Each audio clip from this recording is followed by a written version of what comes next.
tonight we have just a really special opportunity to visit with a new friend and an old friend. I've known Chere Jiusto, who is the outgoing executive director of Preserve Montana, who has done so much over these many years. I know she only looks like she's 25, but she's been in this business for a long time.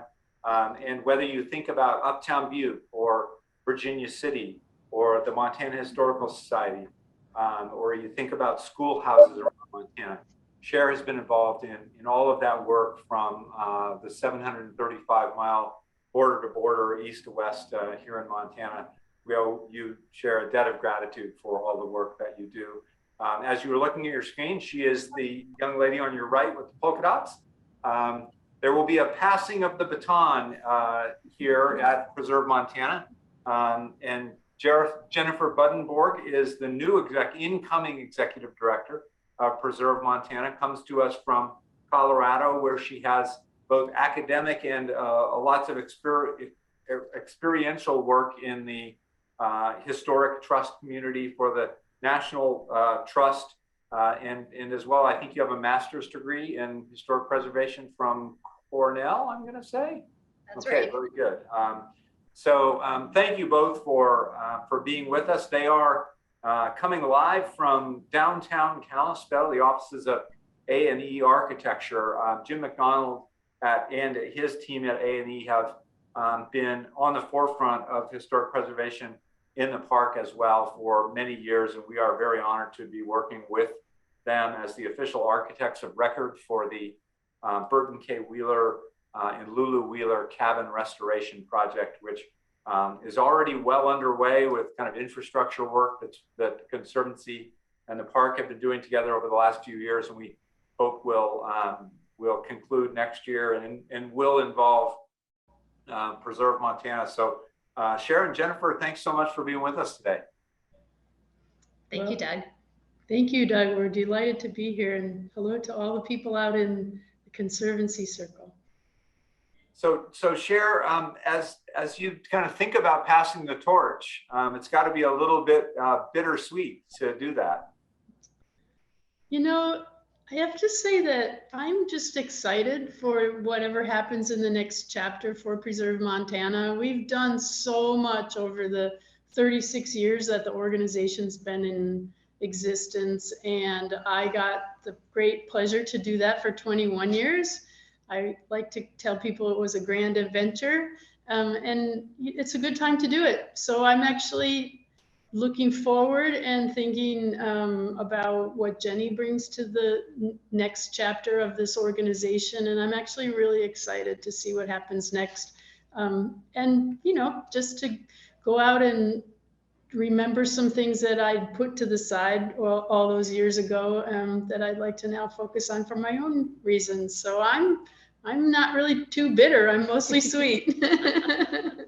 That's awesome. And Jenny, you've found your way to Helena, and talk to us a little bit about that path and kind of how did you get here, and what are you looking forward to? Yeah, sure. So my career is coming up on 20 years now that has been spent in historic preservation, and for a good portion of that time, more than half of it, I worked for the National Trust for Historic Preservation out of the Denver field office, providing technical expertise and advocacy assistance in communities across Montana, Wyoming, and the Dakotas. So I've known Chere for 17 years now, which is pretty remarkable. A number of the board members at Preserve Montana and many of the people in Montana as well. So it's nice to get back up here. I took a little bit of a break working for the city and county of Denver. And by break, I mean from nonprofit advocacy work to work in sort of what I call the belly of the beast, local government, and to really understand how preservation works in that realm. And I did that for 5 years as a preservation planner, and then I created an adaptive reuse program for the city and county of Denver as well. So I'm really excited to be back to my advocacy roots, to be back in Montana, if you will, and settling into Helena. And it's been a great experience so far. So I'm really excited for what more is to come.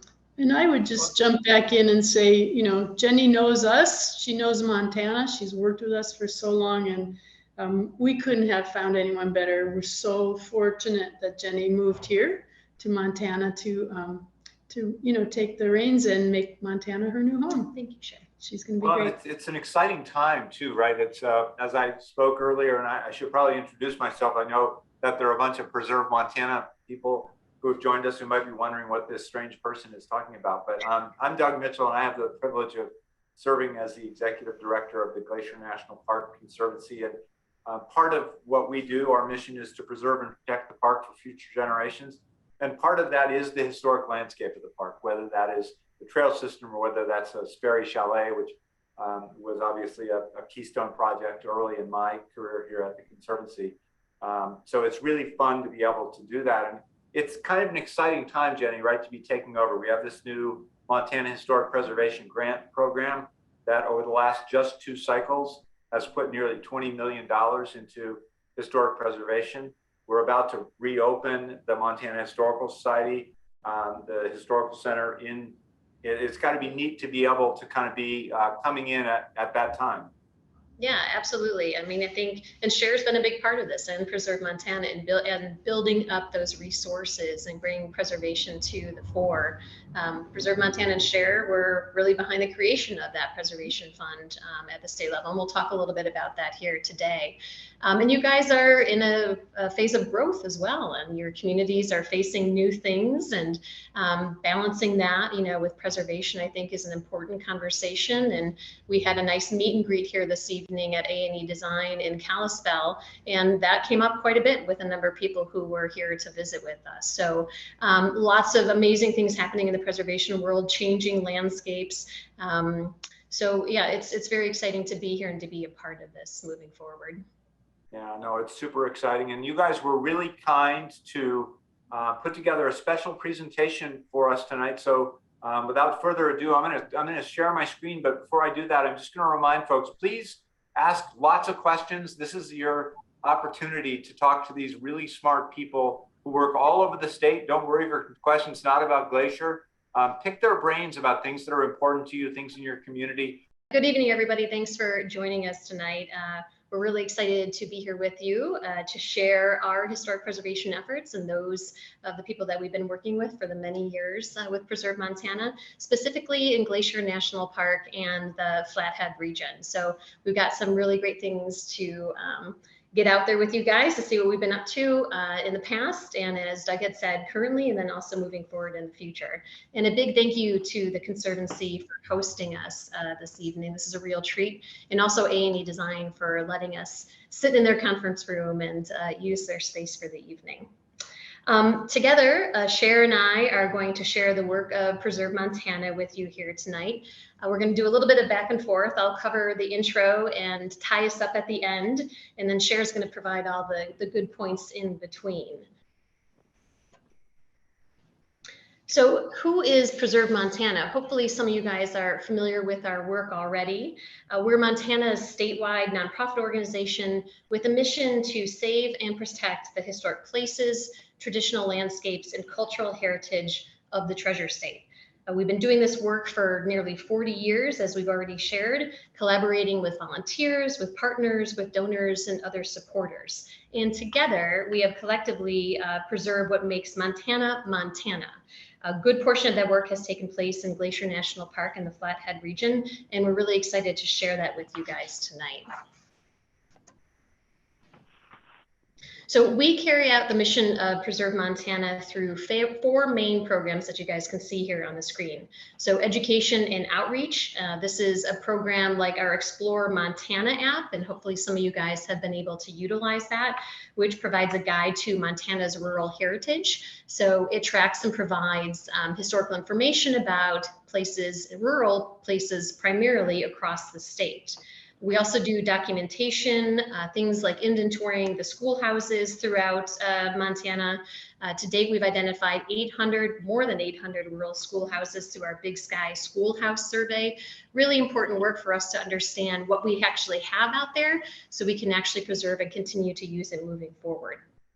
Advocacy is also a big piece of our work, like partnering with Save Holland's Lake. So many of you guys are probably quite familiar with that effort to protect that Montana treasure from incompatible development. So that is a project that we have been working on for a little while now. It's been a little quiet. Chere is going to talk a little bit more about that later on. But those are the types of efforts where we can be side by side with communities and folks to preserve the places that are meaningful to us. And then another piece of our work is restoration and training. And we're kind of considering this one of our signature programs, which has been building steadily over the years. And it really travels the state using and promoting the preservation trades, which has been a dying area and one that we want to contribute to its growth, to preserve the buildings that we love. One of those examples would be the Wheeler Cabin in Glacier National Park. So that's just a little bit of a background of who we are as a nonprofit organization. And I'll hand it over to Chere to start getting into the meat of some of the projects that we've worked on. Well, it's my pleasure to talk a little bit about the work we've done in Glacier Park and the Flathead area. Glacier National Park, our very favorite national park, and one that truly is spectacular, and everybody on this call knows that and hopefully gets to spend a lot of time there. We've done a range of things in the park. You know, there are 375 roughly historic buildings in Glacier Park, which is something that people don't always think about. And 6 of those properties are actually National Historic Landmarks. So you've got Going to the Sun Road, which is a National Historic Landmark of its own. And then you have buildings like Lake McDonald Lodge and and Mini Glacier and Sperry Chalet. Those are all part of what they called a thematic nomination of buildings that were related to the architecture in the park theme listed long ago altogether. And so in addition to all of those kind of landmark signature places, there are a lot of other historic buildings. And we have partnered with the park for close to 2 decades to document some of the other ones and establish, you know, their history and why they're important. What you're looking at here is Glacier National Park headquarters. It's just right there by West Glacier, and the original administrative building that was built in 1924. And then above it, the headquarters that was built in 1963 as the park grew and evolved. So you went from like a rustic backwoods setting to something that was much more, you know, modernist and clean lined and official kind of administrative site. So we've looked at these and done what they call, you know, determination of eligibility studies, just to document and get those histories recorded. And these are some of the places that people don't think about as much when they think of the history of Glacier. And I just thought it'd be fun to kind of give you a little overview of some other things we've looked at. If you want to move the slide 1, Doug. We've done a lot of work on the kinds of infrastructure buildings and, you know, the chalet system that once was active throughout the park. As originally conceived, these chalets were tied by, you know, the hills were tied to the establishment of first the railroad, and the Great Northern Railway, and then the park creation in 1910, and then a series of accommodations all throughout the park that people could ride horse to, hike to within the park. And so the chalets were really instrumental in getting people around and through the park area. A number of them were lost over time, but there still are some that remain. And at Two Medicine, we have what's called now Chalet D. And the thing that's sort of wonderful about this is that it's one of the remaining buildings of 3 remain out of this complex that had 3 or 4 chalets or accommodations and a bunkhouse for employees and a laundry and stuff. But Franklin Delano Roosevelt, when he came out to travel across the Going to the Sun Road a couple years after it was completed, stayed and gave a radio address from Chalet D at Two Medicine. And so, you know, it's sort of a wonderful piece of history. That's a historic image of his visit there. And I just wanted to kind of reflect on what he said at the time, which was, and I can't do it in his voice, of course, but today, for the first time in my life, I have seen Glacier Park. And he went on to say he wished that every American could have that experience, and you young and old could have been with him. And he said the great mountains, the glaciers, the lakes, and the trees make me long to stay for all the rest of the summer. So these are places that are just little unsung treasures throughout Glacier Park, and there are many of them. I want to go to the next slide. Bridges were another thing, all of the roadways. We know a lot about the Going to the Sun Road, but all the bridges are part of that whole system. And early on, the technology to build was with log. This is the one at Lake McDonald, at the head of Lake McDonald across McDonald Creek, where the original one was built out of log and replaced after the 1964 flood. Took out 130 bridges in the region, including this one. And so it was rebuilt. And the picture on the right is the one that has been in place until, just like everything in Glacier, the effects of the harsh weather and, the heavy snowfall and ice buildup and stuff over time took a lot of toll on that bridge on the right, built in 1965, and it's under replacement right now. So we documented the old bridge history and, contributed that to the capturing of the stories about the park. And the next slide is entrance stations. So everybody just comes through the entrance stations without another thought, about what they're doing except wanting to get into the park. But the entrance stations tell a story of their own. And it was really fun to just document some of these. The pylons, the classic signs that you see in the examples on the left. This is at St. Mary's, the entrance station there. And the middle picture is the original entryway there with the ranger who would greet people at what they called the checking station back then in 1918. And the origin of these can be traced, those pylons and that kind of design, to the early arts and crafts movement in California. Green and Green, very famous seminal architects there.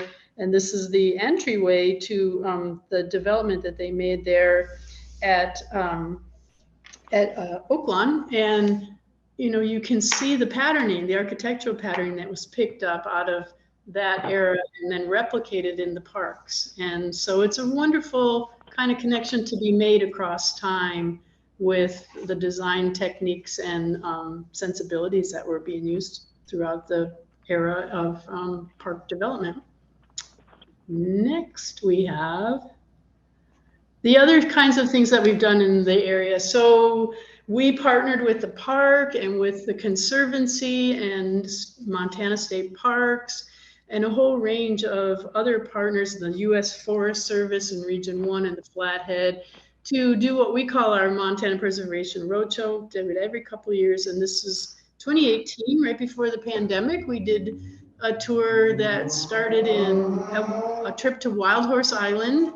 We went up the North Fork. We, saw lots of the wonderful buildings that have been preserved in the forest. And then we also, if you want to turn to the next slide, please, took people on a high architecture tour, high style, where we went to the Belton Chalet and we went to Lake McDonald Lodge, and we stopped at the Glacier Conservancy store at Belton in the old train station. And then we continued on into Kalispell to the Conrad Mansion and stuff. So we do these we were doing them every couple of years, and seeing the Flathead in this way was wonderful. All the people that joined us. And in the next slide, I think you'll see that one of the things we featured that year were the plans for the reconstruction of Sperry Chalet. And Doug was so instrumental in helping to save, and rebuild the chalet, raise the money, and put the money in place for doing that, along with Jeff Mao, the superintendent. And I will never forget that Doug told me, like the very next day after the fire, sat down with Doug and they decided they were going to do it. And that was such a gift to everyone, Doug, and we can't thank you enough. And the effort that you both made to do that will never be forgotten. And it reopened in a couple of years ago, and people are going back there again. And what a wonderful success story that was. And we can't thank you enough for it. So I don't know if you want to comment on that. Yeah, sure. I mean, well, thank you. Those are very kind words, and you are correct. It was at 10 o'clock the next morning, chairman of our board of directors and myself were in Jeff Mao's office. And it was really clear, just looking at the early photographs, that all that was left were the stone walls and the kind of Dr. Seuss shaped chimney precariously standing in the middle, and unless something was done right away, those walls were not going to survive the first snows, which were only days or weeks away. And we decided literally on the spot that we needed to do something. Jeff said the best advice he'd gotten was to just buy some long 6x6 timbers and send them up there and just prop the walls up. And so we didn't have any money for this endeavor. So Barb took our credit card down to the lumber store in Columbia Falls and bought every one of them that they had. And that's how this started. It was, we're going to do this. We're going to figure it out. We don't have any money, but we think there will be a coalition of the willing. And by the way, we want to do it right? That's the other part. And that's the partnership here between us, the park, Preserve Montana, people like Jim McDonald, Anderson, Hallis Architects, people who are in this historic preservation business really help us by saying, okay, hang on a minute, this is great, we love you, but there's a way to do this that's right, and there's a way to do this that loses historic integrity. So, and you guys were Johnny on the spot. Everybody dropped whatever they were doing and made this possible. It was an incredible team effort, right? Because it took, local people, individual donors, insurance companies, contractors willing to work for cheap, Preserve Montana, everybody coming together to make this happen. So yeah, thank you.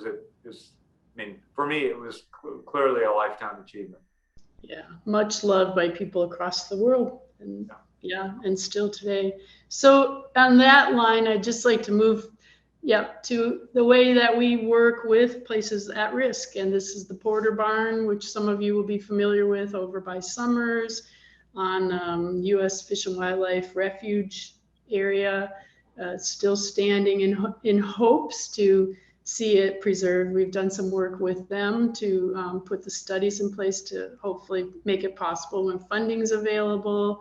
The next slide shows the fact that we've always focused on barns, and we put out a barn book 10 years ago that highlighted this important legacy across our state. With myself and Christine Brown, and then our photographer, Tom Ferris, up there in the upper left-hand photograph, just, capturing the pictures and the stories of these barns. And before they were lost, the one at Sunset on the bottom is gone now already. It used to stand down by Bozeman. So being able to record the legacy and remind people how much we all care about them was part of what we do to spotlight these kinds of threatened thematic resources and encourage people and help people to save them when we can. And the next slide is continuing on in that vein. We've just finished, as Jenny mentioned, a schoolhouse survey sparked by the publication of Charlotte Caldwell's beautiful book on one-room schools in Montana. The National Trust took interest in it.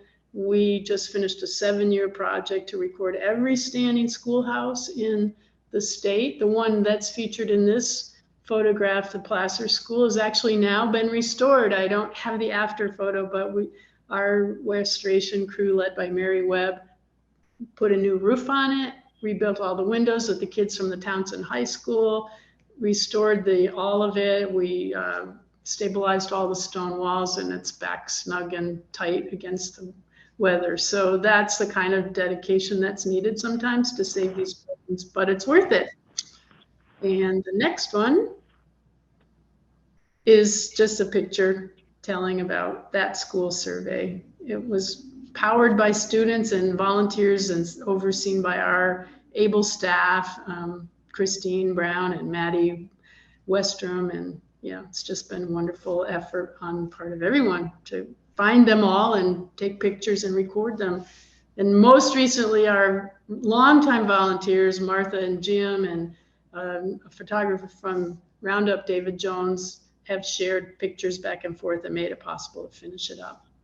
So the next picture is just the kind of schoolhouse that we see that's a larger scale. We also help people to stabilize and restore and repurpose buildings like the Paradise School, which is now open in a beautiful art and visitor center and community center for the tiny town of Paradise in western Montana. So the next picture, please. These are, you know, all part of like landscapes that are important as Montanans to all of us. We worked a lot with Native American people on sacred places and battlefield sites and recording them and helping to protect them, getting National Historic Landmark designation for a number of them. And the next slide, please, brings me to Holland Lake Lodge. So Holland Lake Lodge, all of us know, has been proposed for massive expansion by a corporation called Powder. And they're a company that does ski resorts and developments of that kind. They need permit expansion from the Forest Service to do that. And when they applied to do that last fall, the permit was denied. However, they have expressed through the press that they're still interested to do a development on the same scale. And the scale is such that it would include 26 new cabins and a large lodge that would sit on the waterfront, taking down dozens and dozens of trees in order to do it, and just really changing the character of this small, pristine lake that sits at, you know, the place that's the intersection between the Swan Valley and the Mission Mountains and the wilderness up above.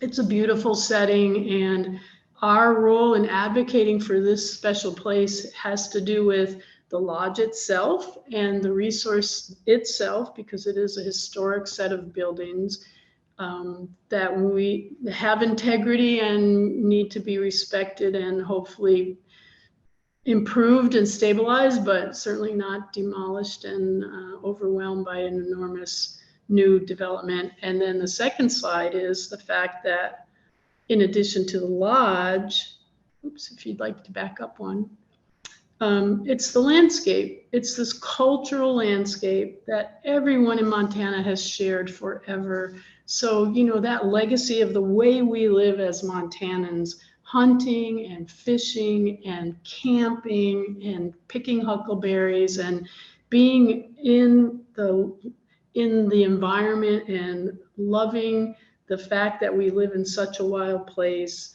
the bull trout in the lake and the wildlife that come through there, from grizzly bears to wolves, is all just part of that legacy that needs to be studied. The important elements of Holland Lake Lodge and Holland Lake itself are much bigger than just the buildings, and we really are encouraging the Forest Service to ask a lot of important questions about all of that as part of the heritage of this site and a much larger historic district than what has formerly been identified as what's important historically.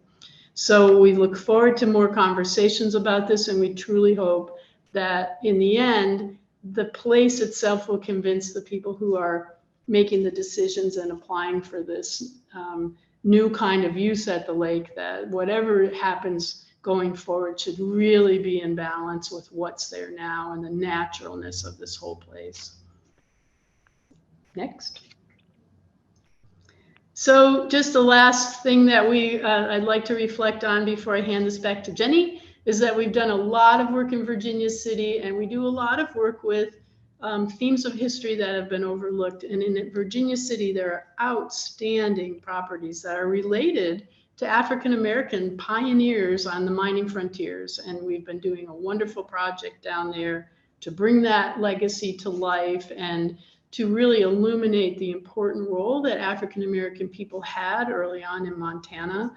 There were never all that many, but they were very instrumental in some of the early industries and some of the creation of infrastructure in the towns. And Virginia City is just really special for that reason. And the buildings you're seeing here actually were owned and occupied by Black people on the frontiers in the 1860s and 70s and on into the early 20th century. So there's stories to be told about that coming on to the Juneteenth holiday seemed it was a nice thing to include in the talk tonight. And next, we just see some of those buildings where our restoration team has been helping. These are the backs of the cabins that you saw in the previous slide. They're very fragile. We've gotten wonderful grant funding to assist the Heritage Commission in saving these buildings and ultimately interpreting them. And it's really a great project that still continues. So next, I will kick it back to Jenny and she'll bring it on home. Yeah, we're getting close. A few more slides to share with you guys, and then we'd love to hear from you. So as I mentioned earlier, our premier program at this time is our restoration and training program. You can see we have a lot of fun with the work that we do there. It is designed to help endangered places through stabilization and rehabilitation of historic buildings, while also providing training opportunities in the preservation trades. So really contributing to the growth of that field that's been kind of slowly dying over time. It's something that's happening across the United States, but in recent years, there has been a national focus to really bring the trades back to the fore and encourage the growth of it. So we're part of that national conversation in doing the work here in Montana, which is really great. So we're excited to be able to grow this skilled workforce, if you will, in Montana through the preservation trades. Next slide. And we're doing this work firsthand with the Baxendale Schoolhouse. So we take on no small projects. You can see a building being moved here on a truck. We moved the Baxendale Schoolhouse to a site on the Archie Bray campus in Helena, and we're rehabilitating it as a preservation trades workshop. And this is now the home of our restoration and training program. And as Chere had mentioned earlier, that's led by our restoration director, Mary Webb. Next slide. And it's one of the buildings that is also part of what we consider to be our revolving properties program, where we adopt and save a building for future use. Our first such building, I believe it was the first such one, was Broadway Apartments in Lewistown. So this is the second one, and we're hoping this to be a growing program where we can see some actual change with these buildings, where we are working with them hands-on, adopting them, if you will, to make sure that they have a future moving forward. Next slide. So restoration training has long been a part of our mission and work. Baxendale Schoolhouse is a relatively new building for us, and having Mary Webb on board for the last 4 years is relatively fresh. But Preserve Montana has actually been doing restoration training for quite some time, including at the Wheeler Camp. So I think it was in 2017 and 2018 that we held workshops there for window repair. We're also going to be doing some more workshops there. There's lots of work to be done at the Wheeler Camp, so keep your eyes peeled for some information on that in partnership with the Conservancy and Glacier National Park. Next slide.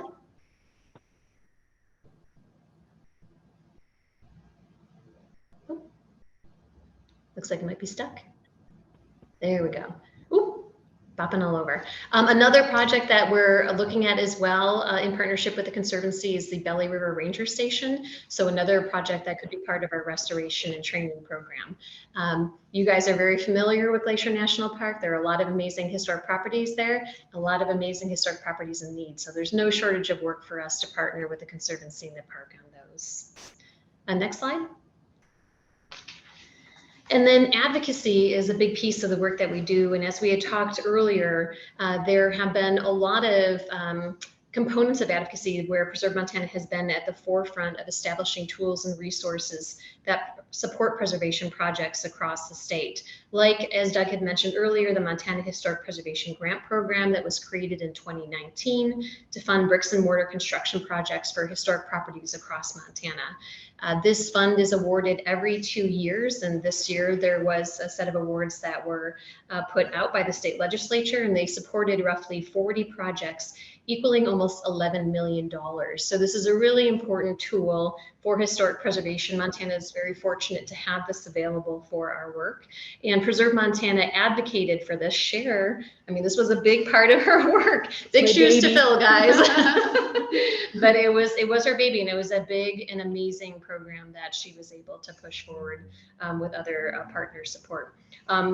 Preserve Montana has also advocated for the creation of a state preservation tax credit program, which is very important to be able to support the redevelopment of historic properties as well, primarily income producing properties, and then has also played a role in establishing and maintaining the state Main Street program as well, which comes out of the state of Montana. If I might just jump in and also say, we showed the slide a few minutes ago about the glacier or the Wheeler cabin, and Doug was the party that brought a proposal to this program and came away with almost $500,000 to help stabilize that property. And that's the kind of serious investment by our state legislature in signature properties that really can make a huge difference in making it possible to preserve these places. So that Wheeler project goes forward thanks in large measure to the Glacier Conservancy and the effort by the park and by Doug himself personally to seek those funds and to bring them on home. I think, Chere, I think the day that I testified was the only day that you missed, because I have to tell you, everybody, that hearing room was mostly empty. This is not the sexiest of bills, but every single day I would turn on my computer and watch, and there would be Chere sitting there and popping up to give good advice to the senators and representatives and make sure that they did the right thing, which they literally funded almost every project except those they excluded.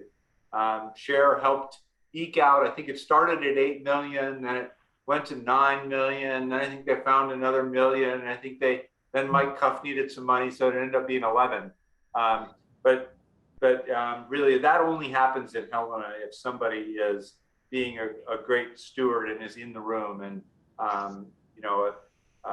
John Marr, the lobbyist for Montana Power, used to like to say that in every bill there are winners and losers, and the only way you get something passed is make sure that losers don't know who they are. Well, the opposite is true. If you have an advocate in the room, it's really impactful. And Chere was there every single day for that bill, and thank you for that. You're welcome. And the one day I couldn't make it for some reasons having to do with exposure to COVID, I was cheering you on via Zoom. I was watching. Thank you. That was great to watch all of them go by. What a wonderful set of properties that got helped this year, and the legislators themselves are really to be thanked because they're very excited about the program. They love the idea to help these important buildings all across Montana with funds from the bed tax. So it makes a lot of sense. And they're excited to be part of it. And just one more slide, Doug, if you want to advance there, and we can get some feedback from you guys. So that's Preserve Montana. We're entering a new phase for our organization as the baton is handed from Chere to me. And we're affectionately calling this Preserve Montana 2.0. So it's got a nice kind of catchy ring to it.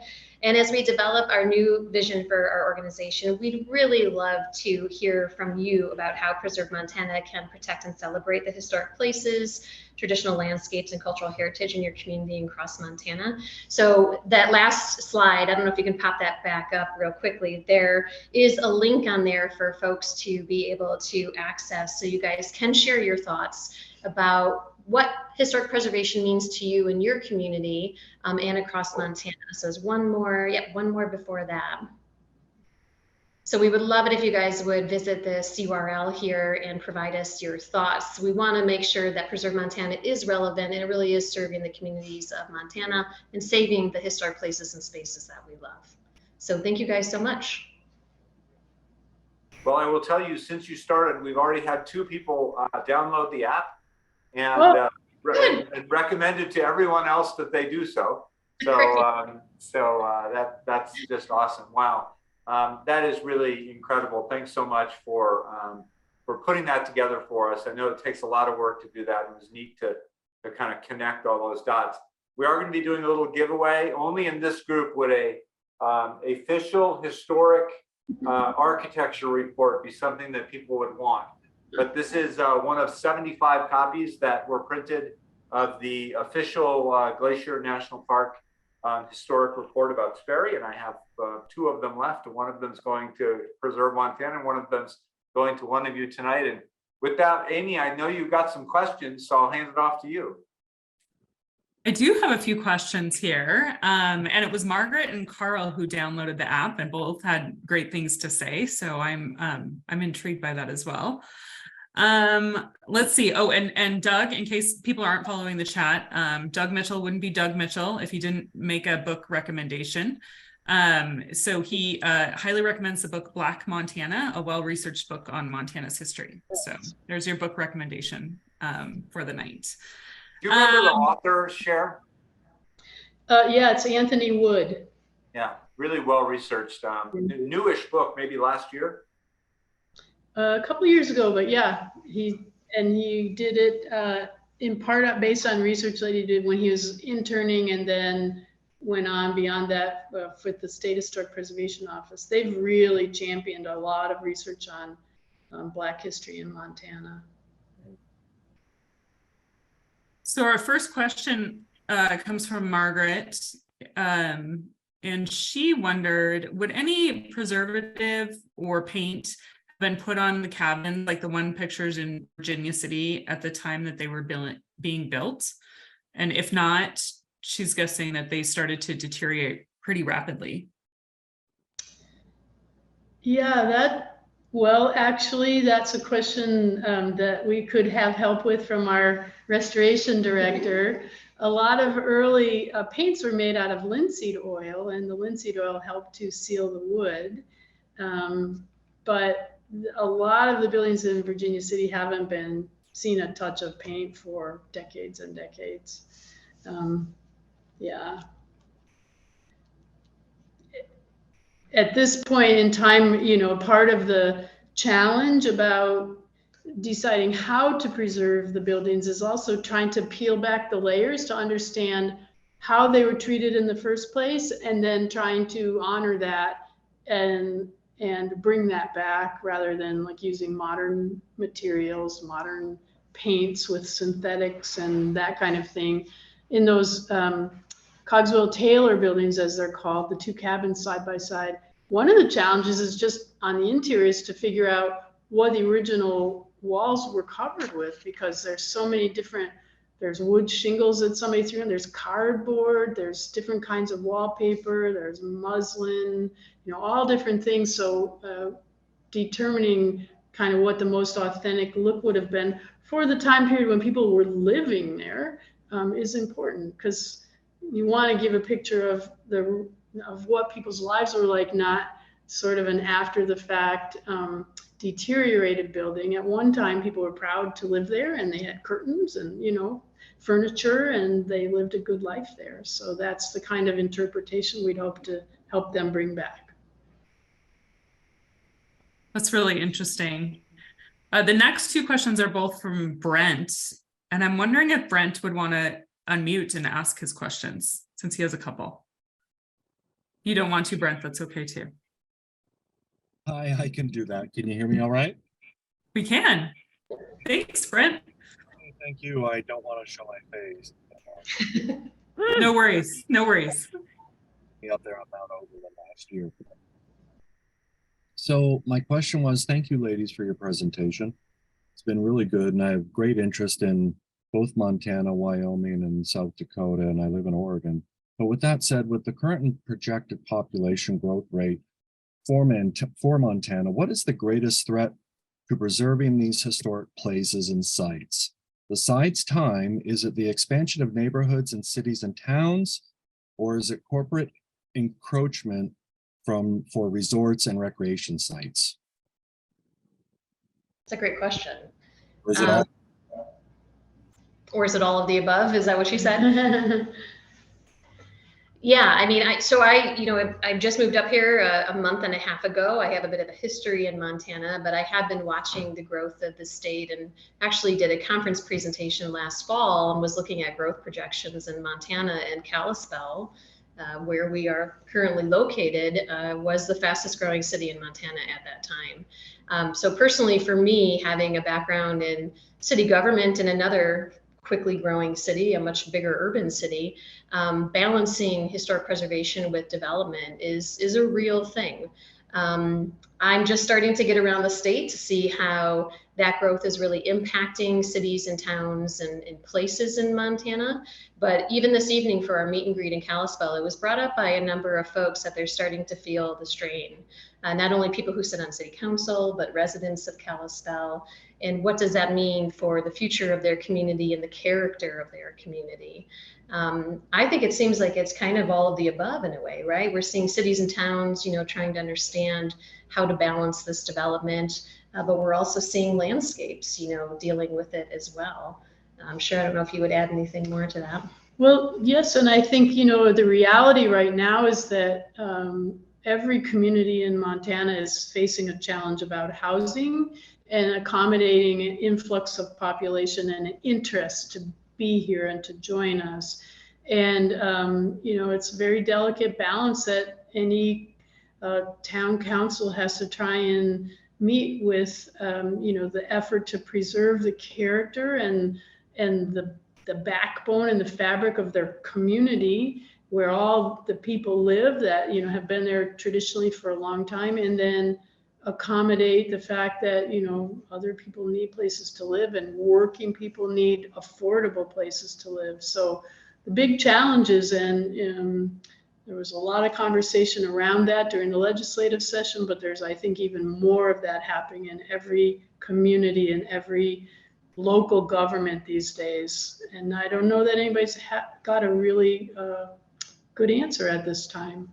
But it is a real opportunity, and it's something we're talking about at Preserve Montana, to really create a new toolkit for preservation, to really tackle these modern issues that we're facing. We have a lot of good things that we've been using for quite some time, but they're not quite getting to where we need them to be in this modern day. So we definitely want to be a part of that conversation and identify that new toolkit for historic preservation for our communities. Thank you. Yeah, when I was going through Bozeman last summer, someone told me to call it Los Angeles. Yes. Yeah, that was one of the first things I heard when I moved up here. Actually, it was Los Angeles. Yeah. May I ask my next question without taking up too much time? Okay. Absolutely. Go right ahead. Like Little Bighorn National Monument, I'm a former Army serviceman. It's actually in the old guard part of the baseball platoon. And so doing full armor funerals was part of my everyday life back in the early 90s. And so when I was there again this summer and showing my young daughter around, I was wondering, are there still burial sites available for U.S. men, servicemen and women in that national cemetery? I don't know the answer to that. I'm sorry. But I'm sure that just a call to the battlefield would give you the right people to ask about that. Amy, I do see that I had a question directed to me from my mayor. He'll always be my mayor of Great Falls, Randy Gray and Nora Gray, dear friends, about the status of the Russell cabin. And Jenny and Chere and I were talking about that today. The Russell cabin remains in private hands. There are some discussions that have taken place, but they're on hold pending a decision by the landowners about how they would like to handle that. So there's certainly funding in place for some sort of a public ownership of the Russell cabin. I don't anticipate that taking place in the next 18 months, but there are a lot of people with eyes on that. So thanks for that good question. And we do have a winner. Our Sperry official history will be sent out to Sarah Wemple. Sarah, congratulations. And back to you, Amy. It's like a game show. I love this. Exactly. What we're striving for. That's what we strive for here. Well, speaking of properties in the park, Bradley D had a question. Is there anywhere else to get more details on Sperry Chalet? He was lucky to go in 2008 and again in 2020. And if you haven't been, it's a magical place. But he'd love to know more about the rebuild process other than news clips. So do Doug or Chere, Jenny have any thoughts there? Yeah, Brad, I'm happy to send you the official history is a little bit long in the tooth, but we did put out a piece. It's about 10 or 12 pages long. I think it's going to be right up your alley. I'll send that to you. And I know you're going to head up to Granite here in a bit. And if you need more, that's our favorite number here in the fundraising business. More.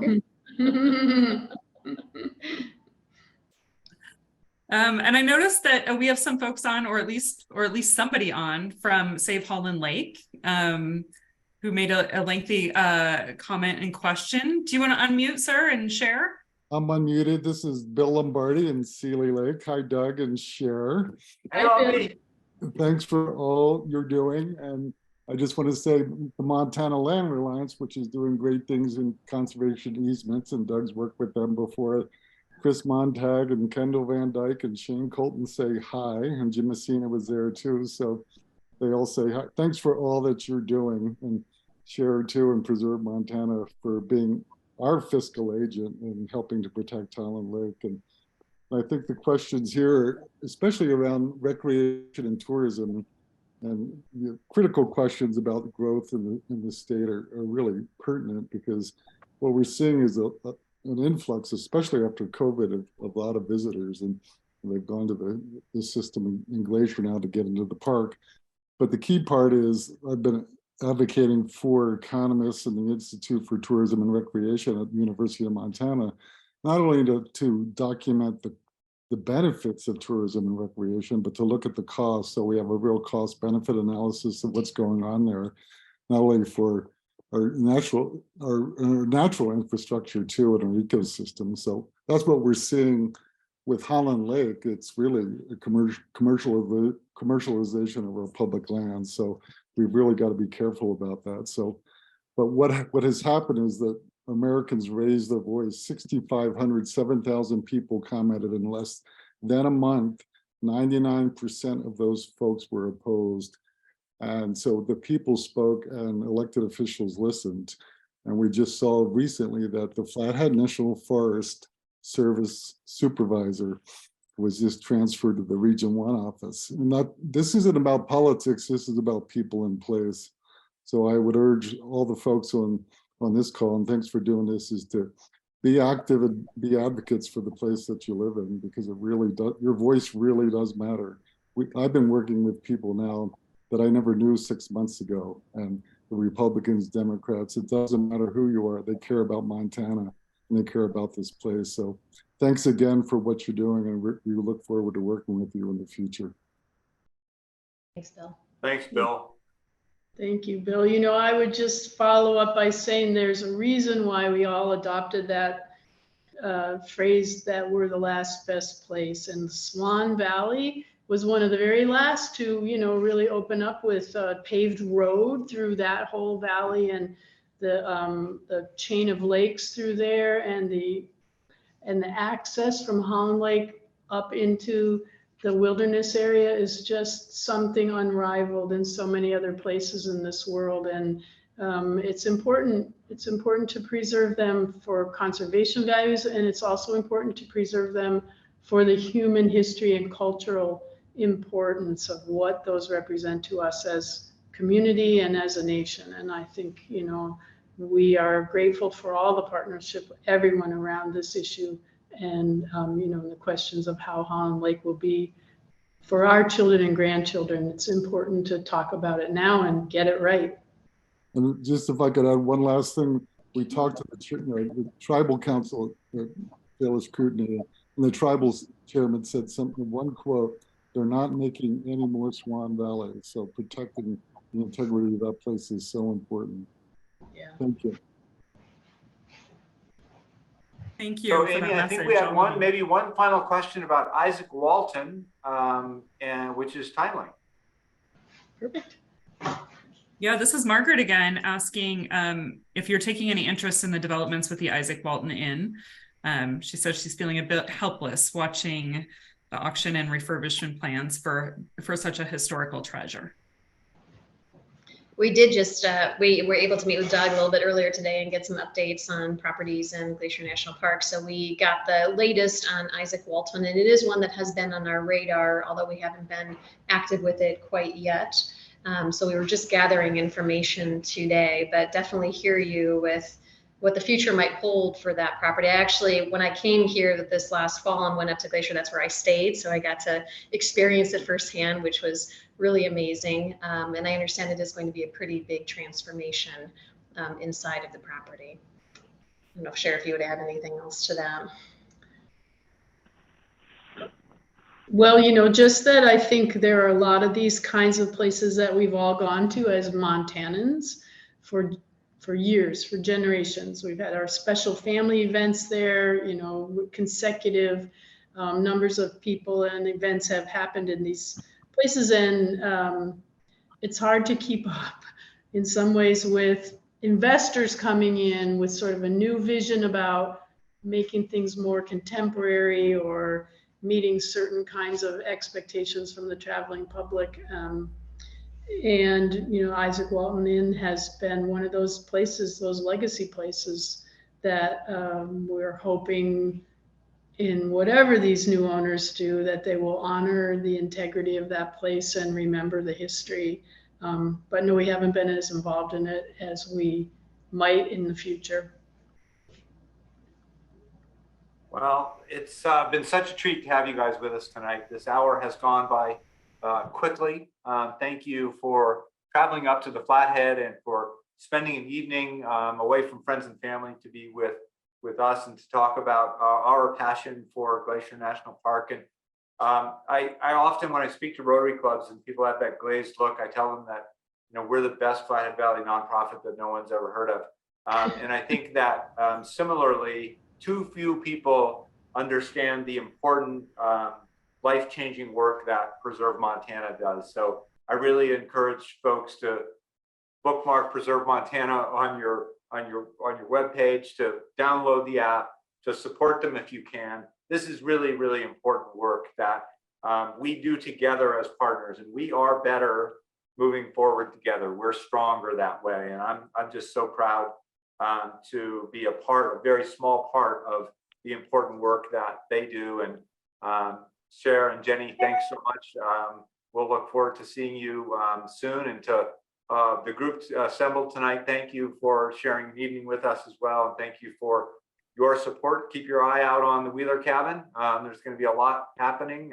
We'll need some continued support, financial support for that project. We were fortunate to get $493,200, not that I'm counting, but we're still going to need to, you know, get probably another 120 something thousand over the next year to really create the margin of excellence on a property that deserves it. And we won't be able to do the project at all without our friends at Preserve Montana and A&E Engineering and Design. So it is really a community, a village that makes this all possible. So again, without further ado, thank you all very much for a great evening, and we'll look forward to seeing you here in the park soon. Take care and good night. Good night.